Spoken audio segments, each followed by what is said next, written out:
الحمد لله نحمده ونستعينه ونستغفره ونؤمن به ونتوكل عليه ونعوذ بالله من شرور انفسنا ومن سيئات اعمالنا من يهده الله فلا مضل له ومن يضلله فلا هادي له ونشهد ان لا اله الا الله وحده لا شريك له ونشهد ان سيدنا وحبيبنا ونبينا ومولانا محمدا عبده ورسوله الذي ارسله بالحق بشيرا ونذيرا وداعيا الى الله باذنه وسراجا منيرا فقد قال الله تعالى في كلامه المجيد والفرقان الحميد أعوذ بالله من الشيطان الرجيم إن الله وملائكته يصلون على النبي يا أيها الذين آمنوا صلوا عليه وسلموا تسليما ترشد اللهم صل على وعلى آل سيدنا مولانا محمد সমস্ত প্রশংসা সেই মহান রব্বুল আলামিনের দরবারে যিনি আজ এই পবিত্র শাবান মাসের দ্বিতীয় জুমার নামাজ আদায় করার জন্য আমাদেরকে মসজিদে আনিয়েছেন, সেজন্য তার দরবারে শুকরিয়া করি, সকলেই করি আলহামদুলিল্লাহ। তারপর পরে প্রিয় নবী পাকের প্রতি শ্রদ্ধা ও ভক্তি করা ভালোবাসা, দরুদ ও সালাম সকলেই বলি সাল্লাল্লাহু আলাইহি ওয়াসাল্লাম। সম্মানিত মসজিদের মুসল্লি, আমরা সবাই জানি যে আজকে শাবান মাসের দ্বিতীয় জুমা, আগামী বৃহস্পতিবার দিবাগত রাত হলো লাইলাতুল নিসফে মিন শাবান, যেটাকে আমরা বাংলা ভাষায় বা চলতি ভাষায় যেটা আমরা বলে থাকি শবে বরাত। শবে বরাতে বিভিন্ন রকম প্রচলন সমাজে আছে, বিভিন্ন রকম প্রচলন যেগুলো শরিয়ত বিরোধী। এর আগে সমাজে বহু বিদআত কাজ সমাজে প্রতিষ্ঠিত ছিল, এমনকি হারাম কাজ শবে বরাত উপলক্ষে প্রতিষ্ঠিত ছিল, যেমন বোম ফাটানো, মোমবাতি জ্বালানো, আগরবাতি জ্বালানো, রুটি সুজি হালুয়া তৈরি করা। এখনো কিছু বাড়িতে দেখা যায় যে শবে বরাত আসলে মোমবাতি জ্বালায়, ধূপকাঠি জ্বালায়, রুটি সুজি বা হালুয়া তৈরি করে। কিন্তু অ্যাকচুয়াল আল্লাহ রাসূলের আদর্শ কি এটাই? আলেম উলামারা, বিশেষ করে ইমামগণরা সমাজে বক্তব্য দিয়ে দিয়ে অনেক জায়গায় বোম বা ফাটানো, মোমবাতি জ্বালানো কিছু বন্ধ হয়েছে। এখনো কিছু সমাজে এই কাজগুলো চলে আসছে বা করছে। লাইলাতুল নিসফে মিন শাবান শবে বরাত উপলক্ষ করে যদি কেউ বাড়িতে হালুয়া রুটি তৈরি করে, যদি কেউ মোমবাতি জ্বালায়, যদি কেউ ধূপকাঠি জ্বালায়, যে আজকে শবে বরাত সেই উপলক্ষ করে জ্বালাচ্ছি, সেটা হারাম কাজের প্রতিষ্ঠা করল। আল্লাহ রাসূল এই রাত্রিতে হাদিস পাকের মধ্যে এসেছেন, তিনি হযরতে মা আয়েশার ঘরে শুয়েছিলেন। হঠাৎ মা আয়েশা রাদিয়াল্লাহু তাআলা আনহা ঘুম ভেঙে গেল। ঘুম ভাঙার পরে দেখছেন যে রাসূল পাক সাল্লাল্লাহু আলাইহি ওয়াসাল্লাম তিনি পাশে নেই। দুটো বর্ণনা এসেছে। একটা হলো আয়েশা রাদিয়াল্লাহু তাআলা আনহার এই যে ঘটনা, যেটা 15 শাবানের রাত, আয়েশা রাদিয়াল্লাহু তাআলা আনহা ঘুম থেকে উঠে দেখলেন নবীজি তার পাশে শুয়ে নেই। তিনি উঠে খুঁজতে লাগলেন। খুঁজতে খুঁজতে খুঁজতে খুঁজতে দুটো বর্ণনায় দুরকম এসেছে। একটা বর্ণনায় আসছে যে তুমি সেজদায় রত অবস্থায় আল্লাহর কাছে দোয়া চাইছেন। আর একটা বর্ণনা এসেছে যে তিনি জান্নাতুল বাকিয়াতে কবর জিয়ারত করার জন্য তিনি গিয়েছেন এবং জিয়ারত করেছেন। আর আল্লাহ দরবারে মাগফিরাত, ক্ষমা প্রার্থনা চেয়েছেন, আমল করেছেন ভিন্ন ধরনের। আর টোটাল মাসকে উপলক্ষ করে আল্লাহ রাসূল হাদিস পাকের মধ্যে বর্ণনা এসেছে, তারা স্ত্রী বর্ণনা করছেন যে আমি আল্লাহ রাসূলকে শাবান মাসে যত রোজা রাখতে দেখেছি, নফল রোজা, দয়ার নবীকে আমি শাবান মাসে যত রোজা রাখতে দেখেছি, রমজান মাস বাদ দিয়ে আর যে 10টা মাস আছে, এই 10টা মাসে আমি এত রোজা তাকে রাখতে দেখি। সাহাবায়ে কেরামরা জিজ্ঞাসা করলেন, ইয়া রাসূলুল্লাহ, ইয়া হাবিবাল্লাহ, আপনি আগামী যে রমজান মাস, রমজান মাসে তো রোজা রাখবেন, ফরজ রোজা, কিন্তু এই শাবান মাসে এত রোজা কেন রাখছেন? আল্লাহ রাসূল বললেন যে আমার শাবান মাসে রোজা রাখার উদ্দেশ্য হলো দুটো। একটা হলো যে আল্লাহ পাক মহান রব্বুল আলামিন শাবান মাসে বান্দার সারা বছরের আমলের হিসাবটা তিনি জমা নেন। অতএব আমার আমলটা আল্লাহর দরবারে পৌঁছাবে, সেই আমলটা যেন রোজা অবস্থায় পৌঁছায়। আমি এইজন্য আমি শাবান মাসে কোন সময় আমার আমল পৌঁছবে সেটা তো আমি জানি না, সেই জন্য আমি শাবান মাসে বেশি বেশি রোজা রাখি। সকলে বলি সুবহানাল্লাহ। যাতে করে আমার আমলটা রোজা অবস্থায় আল্লাহর কাছে পৌঁছায়। কোন সময় পৌঁছাবে তার কোনো ঠিক নেই, কিন্তু সমাজে একটা নির্দিষ্ট হয়ে গেছে যে শবে বরাতের আগের দিন, পরের দিন আর ওই দিন, এই তিনটেই রোজা রাখতে হবে। এটা একটা প্রচলন আছে। আগে জুম্মা বলেছি যে রোজাটা হলো শাবান মাসের রোজা, শাবান মাসের রোজা। অতএব এই ধারণা পোষণ করাটা এটা সম্পূর্ণ ভিত্তিহীন যে শবে বরাতের রোজা শবে বরাতের দিন করব, আগের দিন পরের দিন। হ্যাঁ, করতে পারে, ভালো করে বক্তব্য বুঝতে হবে। এই তিনটেই করা যাবে, আর আগে পিছে বা চাঁদ ওঠার পর থেকে করা যাবে না, এটা এরকম কোন শরীয়তে নেই। আপনি প্রথম 15 দিন একভাবে রোজা করেন, একটা করে ছেড়ে একটা করে করেন, আবার শবে বরাত মিটে যাক, শবে বরাতের সময় করেন, শবে বরাতের আগের দিন করেন, শবে বরাতের দিন করেন, পরের দিন করেন, শবে বরাত মিটে গেলেও করেন। আল্লাহ রাসূল এটা বলেছে যে রমজান মাস শুরু হওয়ার 2-4 দিন আগে থেকে তোমরা নফল রোজা বন্ধ করে দাও। নফল রোজা বন্ধ করে দাও। কেন? আর 2-4 দিন পর থেকে তুমি ফরজ রোজা শুরু করবে। অতএব নফল রোজা করতে গিয়ে যেন শরীর কোনো রকম ভাবে কমজোরি না হয়ে যায়।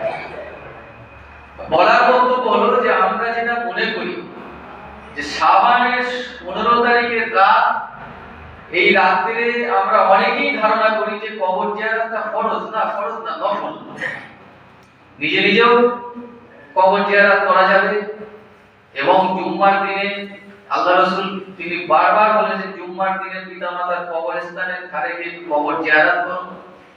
আমাদের অনেকের ধারণা আছে যে সারা বছর আমি করি আর না করি, অন্তত শবে বরাতের রাতে আমার যেতেই হবে। এই যে সমাজে মানে নফল জিনিসটা ফরজের সমতুল্য জায়গায় নিয়ে যাওয়া হচ্ছে, এটা কিন্তু শরীয়ত সম্মত নয়। এই একটা দিন জামাত সহকারে আমরা একসাথে গিয়ে রোজা প্রতিষ্ঠা করতে গিয়ে, এই কবর জিয়ারত প্রতিষ্ঠা করতে গিয়ে সারা বছর আর জুম্মায় যে আমাদের যেতে হবে এটা কিন্তু আমরা দূরে সরিয়ে দিচ্ছি। বাপ মার কবরস্থানের ধারে প্রতিদিন আপনি যেতে পারেন, প্রতি জুম্মায় যেতে পারেন, প্রতি মাসে মাসে আপনি যেতে পারেন। সেজন্য এই কবর জিয়ারত উপলব্ধ করে যেন সমাজে যেন অন্যরকম বিষয় যেন না ছড়িয়ে যায়। অনেকে আছে ফরজ নামাজ ছেড়ে দেয়, ফরজ নামাজ তার কাছে কোনো গুরুত্ব না, ঈশার নামাজ গুরুত্ব নেই, কিন্তু তার কবর জিয়ারতটা তার কাছে খুব যেন মারাত্মক ব্যাপার হয়ে যাচ্ছে। এই জিনিসটা কিন্তু মন থেকে দূরে সরিয়ে দিতে হবে। আসল প্রথম শরিয়াতের প্রথম কাজ হলো আপনার কলমা পড়ার পরে, ঈমান আনার পরে, মুমিন মুসলমান হওয়ার পরে প্রথম কাজ হলো নামাজ। আল্লাহ পাক বান্দাদের উদ্দেশ্য বলছেন, নবী পাক সাল্লাল্লাহু আলাইহি ওয়াসাল্লাম বলছেন যে আল্লাহ তাআলা প্রত্যেক দিন তিনি সপ্তম আসমান থেকে প্রথম আসমানে চলে আসেন। কিসের জন্য চলে আসেন? কখন আসে? ফজরের আগে, ফজরের সময়, ভোরবেলা আল্লাহ পাক সপ্তম আসমান থেকে প্রথম আসমানে চলে আসেন। আচ্ছা, যে জিনিসটা আল্লাহ পাক প্রথম আসমানে করতে পারবেন সেটা সপ্তম আসমানে বসে করতে পারবেন না? পারবে না? পারবে তো?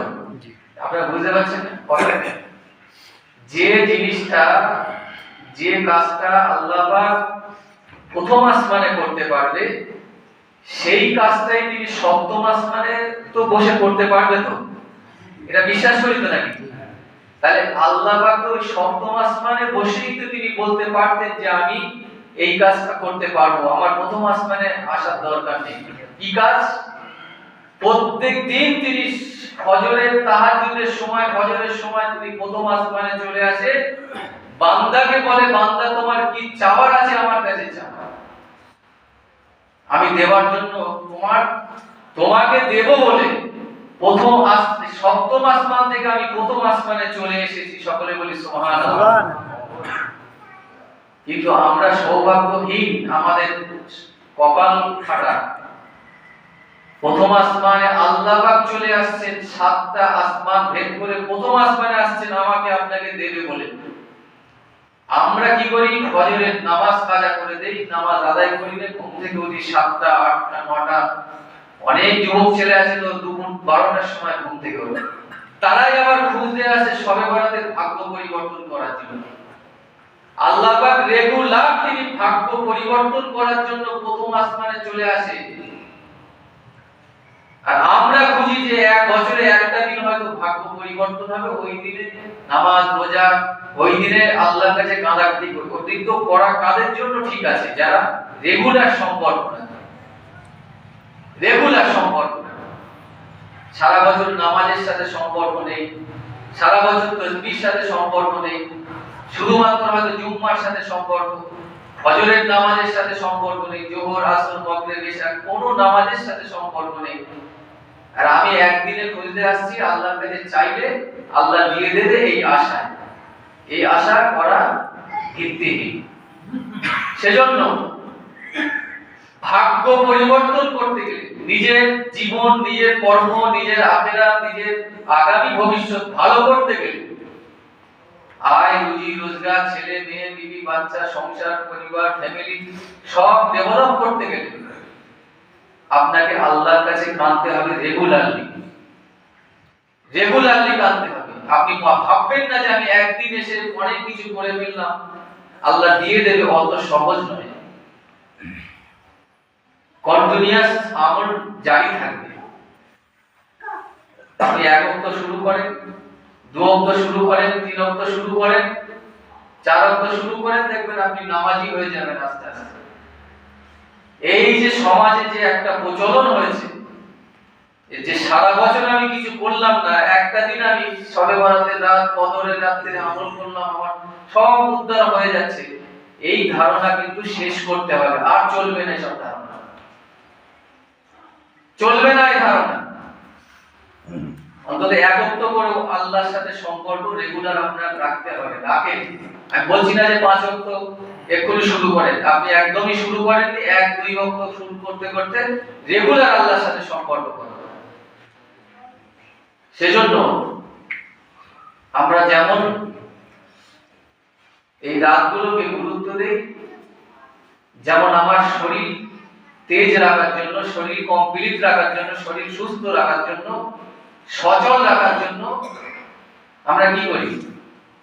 আমার শরীর ঠিক রাখার জন্য, সচল রাখার জন্য কি করতে হয়? আমাদের রেগুলার তার শরীরে কি দিতে হয়? খাদ্য দিতে হয়, পানি দিতে হয়, অক্সিজেন দিতে হয়। খাদ্য, পানি, অক্সিজেন রেগুলার আপনার শরীর ঠিক রাখার জন্য যদি লাগে, তাহলে আপনার ঈমান ঠিক রাখার জন্য রেগুলার আমল করার প্রয়োজন আছে না নেই? আছে না নেই বলেন?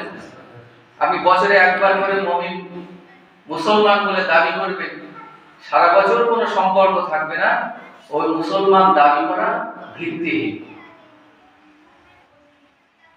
ওই মুসলমান দাবি করা ভিত্তিহীন।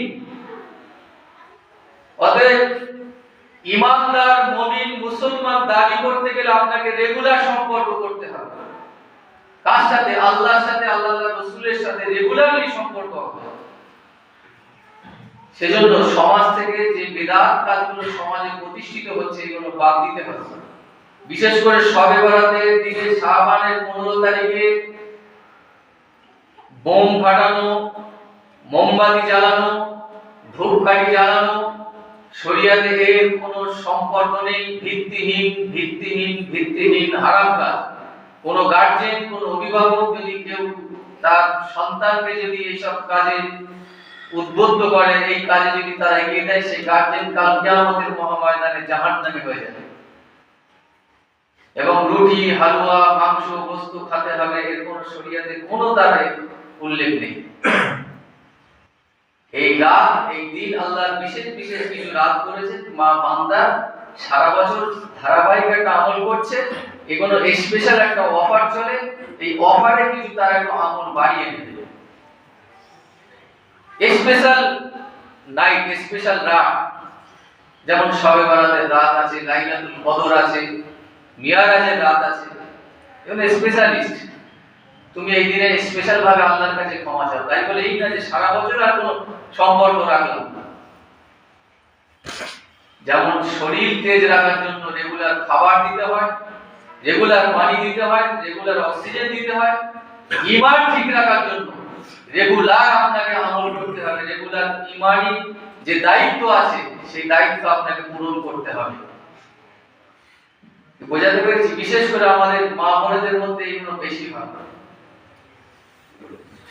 দেখা যাচ্ছে এখন একটু কমেছে, সমাজে বলে বলে কমেছে, যে হালুয়া রুটি তৈরি করতে করতে তার রাত পার হয়ে যাচ্ছে, নামাজ রোজা তার হলো না। সেজন্য আল্লাহ পাক আমাদের যে রেগুলার সপ্তম আসমান থেকে প্রথম আসমানে আসছেন সকালে, ভোরবেলা, ফজরের টাইমে, যে বান্দা যা চাওয়ার আছে আমার কাছে তুমি চাও, আমি দেব। তিনি এগিয়ে আসছে, সেই এগিয়ে আসাটা আমাদেরকে গ্রহণ করতে হবে, আমাদের অ্যাকসেপ্ট করতে হবে। আমরা আল্লাহর কাছে চাই। ফজরের নামাজ পড়লেন না, যোহর কাজা হয়ে গেল, আসর কাজা হয়ে গেল, মাগরিব কাজা হয়ে গেল, ঈশা কাজা হয়ে গেল, আপনি নফল নামাজ দিয়ে, কবর জিয়ারত দিয়ে এত হই হুল্লোড় কিসে? শরিয়াতের 5টা স্তম্ভ হলো, তার মধ্যে 3টে হলো গরিব ধনী, বড়লোক, মিসকিন, ফকির, সবার জন্য। কলমা, নামাজ, রোজা, এই 3টে হলো সবার জন্য, একদম প্রথম প্রাথমিক পর্যায়ে সবাইকেই পালন করতে হবে। আর যাকাত এবং হজ, এই দুটো হলো ধনী ব্যক্তিদের জন্য। 3টে না, কলমা, নামাজ, রোজা, আর প্লাস আরো দুটো যাকাত আর হজ। আপনি এগুলো ছেড়ে দিয়ে মনে করছেন একদিন এক রাতের বিশাল আমল করে সব পেয়ে যাবো, এসব অসম্ভব ব্যাপার। হাদিসে কোনো, কোরআন হাদিস থেকে কোনো সাব্যস্ত নেই যে একদিনে আমল করে আপনি সব পেয়ে যাবেন। ধারাবাহিক আমল আপনার জারি রাখতে হবে। আল্লাহ পাক আমাদের শরিয়াতের আসল বিষয়বস্তুগুলো বোঝার এবং সেই অনুপাতে আমল করার তৌফিক দান করেন, সকলে বলি আমিন। সবাই সচেষ্ট থাকবেন তো যে এই মোমবাতি জ্বালানো, ধূপকাঠি জ্বালানো, বোম টোম ফাটানো এগুলো বন্ধ রাখবেন তো। অনেকটা বন্ধ হয়েছে, বন্ধ করবেন তো। ধূপকাঠি আপনি রেগুলার জ্বালান, আপনি রেগুলার বাড়িতে দেন সেট করার জন্য, কোনো সমস্যা নেই। মোমবাতি আপনি কারেন্ট না থাকলে রেগুলার জ্বালান। এখন মোমবাতির প্রয়োজন আছে আর মোমবাতি রেগুলার দেন না, এই উপলক্ষে আপনি দিলে আপনি গুনাহগার হবেন।